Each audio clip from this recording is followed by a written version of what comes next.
తెలంగాణలో high court jobs కోసం prepare అవుతున్న వాళ్ళందరికీ కూడా చాలా మంచి అప్డేట్స్‌ని ఈ వీడియోలో చెప్పబోతున్నాను. ఈ ప్రిపరేషన్‌కి సంబంధించినటువంటి హెల్ప్‌ఫుల్‌గా ఉంటుందని ఎవ్రీడే మేము 20-30 క్వెషన్స్‌కి సంబంధించి క్విజ్ లాగా మేము కండక్ట్ చేస్తున్నాము.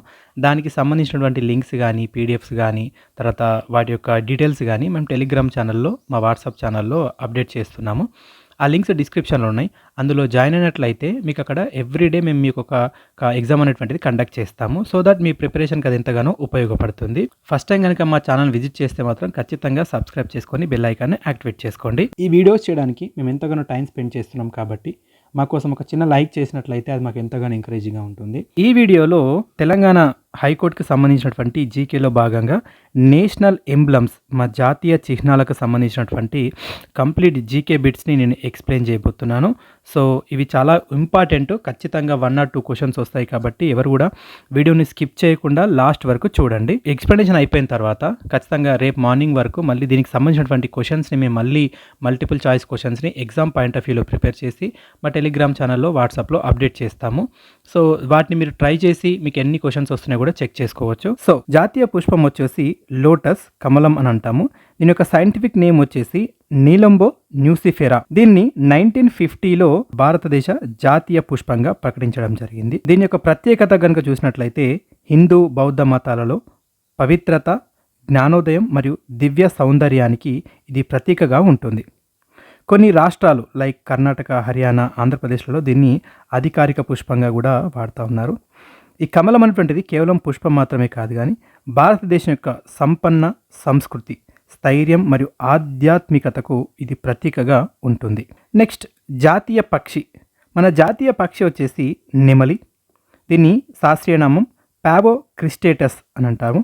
1964లో భారతదేశ జాతీయ పక్షిగా దీన్ని ప్రకటించడం జరిగింది.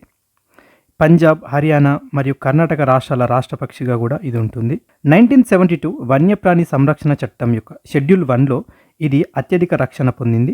కరెన్సీ నోట్లు, ప్రభుత్వ లోగోలలో ఈ నెమలిని మనము చాలాసార్లు చూస్తూ ఉంటాం. నెక్స్ట్ జాతీయ వృక్షం మర్రి చెట్టు. దీన్ని ఫైకస్ బెంగాలెన్సిస్ దీని యొక్క సైంటిఫిక్ నేమ్. 1950లో భారతదేశ జాతీయ వృక్షంగా దీన్ని ప్రకటించడం జరిగింది. 200 నుంచి 500 సంవత్సరాలు లేదా అంతకంటే ఎక్కువ కాలం కూడా ఇది జీవించగలదు. మన తెలంగాణలో మహబూబ్ నగర్లో పిల్లల మర్రి 800 ఇయర్స్ ఉంటుంది. అలాగే ఆంధ్రప్రదేశ్లో కూడా అనంతపురం జిల్లాలో తిమ్మమ్మ మర్రి అనేటువంటి మర్రి చెట్టు ఉంది. ఇది 1989లో గిన్నీస్ బుక్ ఆఫ్ వరల్డ్ రికార్డ్స్లో కూడా స్థానం సంపాదించుకుంది. నెక్స్ట్ మన జాతీయ జంతువు వచ్చేసి రాయల్ బెంగాల్ టైగర్ అని అంటాము. దీని శాస్త్రీయనామం ప్యాంథెరా టైగ్రిస్. 1972లో ఇది భారతదేశ జాతీయ జంతువుగా ప్రకటించబడింది. దీనికంటే ముందు 1972 వరకు లయన్ మనకు జాతీయ జంతువుగా ఉంటుంది. దాని తర్వాత దీన్ని రీప్లేస్ చేయడం జరిగింది. దీని యొక్క ఐయుసిఎన్ స్టేటస్ చూసినట్టయితే ఇది అంతరించిపోతున్న జాతి. దీన్ని ఎండేంజర్డ్ స్పీసీస్గా చెప్పవచ్చు. ప్రాజెక్ట్ టైగర్ ఇది 1973లో ప్రారంభమైంది.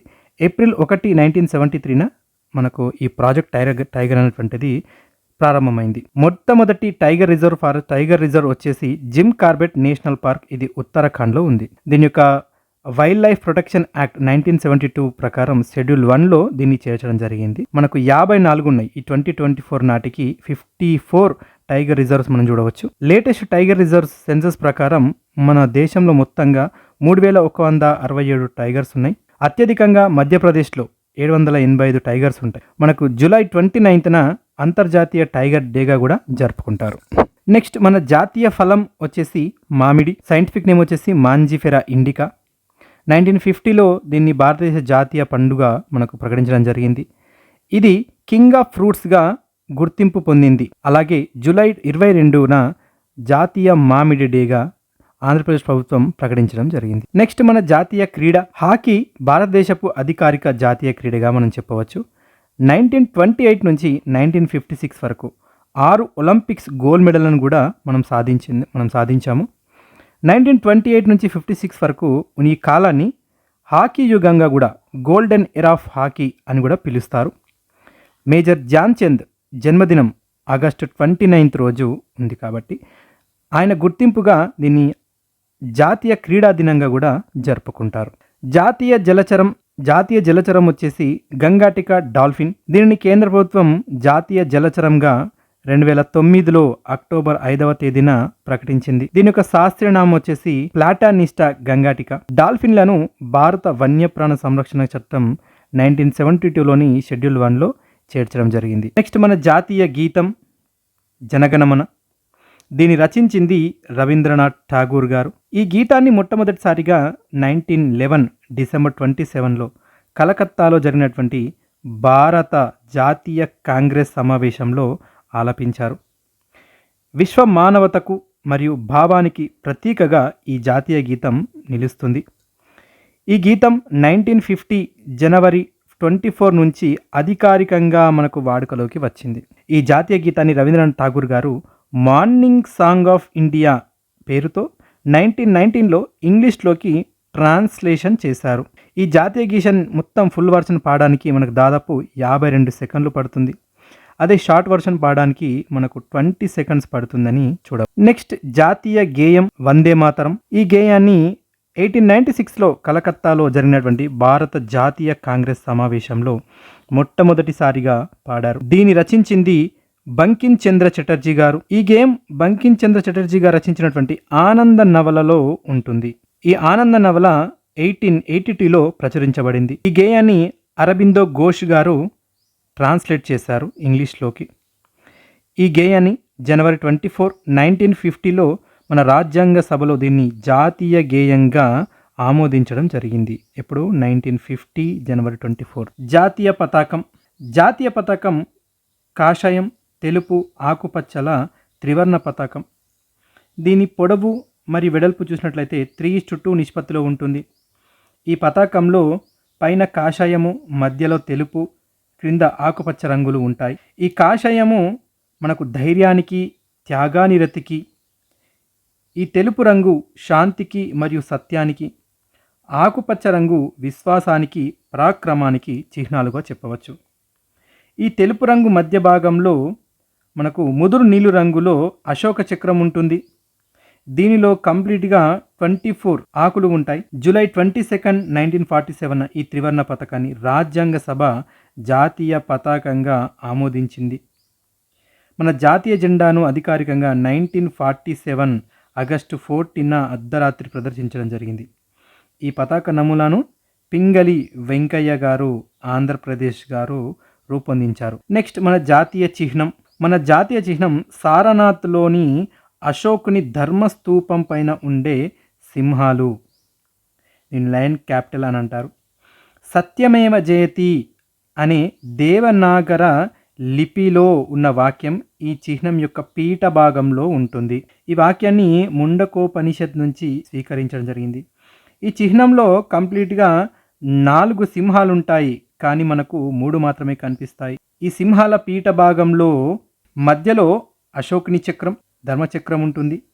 దీనికి కుడివైపున వృషభం, ఎడమ వైపున అశ్వం నిలబడి ఉంటాయి. ఇవి కాకుండా వెనుక వైపున ఏనుగు, సింహం కూడా ఉంటాయి, కానీ అవి మనకు కనబడవు. ఈ చిహ్నాన్ని జనవరి 26, 1950న రాజ్యాంగ సభ మన జాతీయ చిహ్నంగా ఆమోదించింది.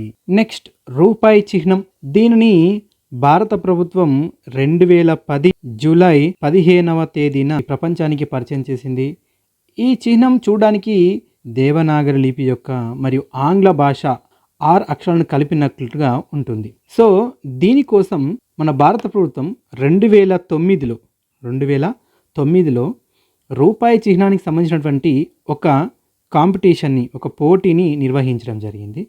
దానిలో భాగంగా దాదాపు 3000కు పైగా ఎంపికల నుంచి బొంబాయికి చెందినటువంటి ఐఐటికి చెందినటువంటి ఉదయ్ కుమార్ సమర్పించినటువంటి ఈ చిహ్నాన్ని, ఉదయ్ కుమార్ ఆయన సబ్మిట్ చేసినటువంటి దీన్ని లాస్ట్గా మనకు ఫైనలైజ్ చేయడం అనేటువంటిది జరిగింది.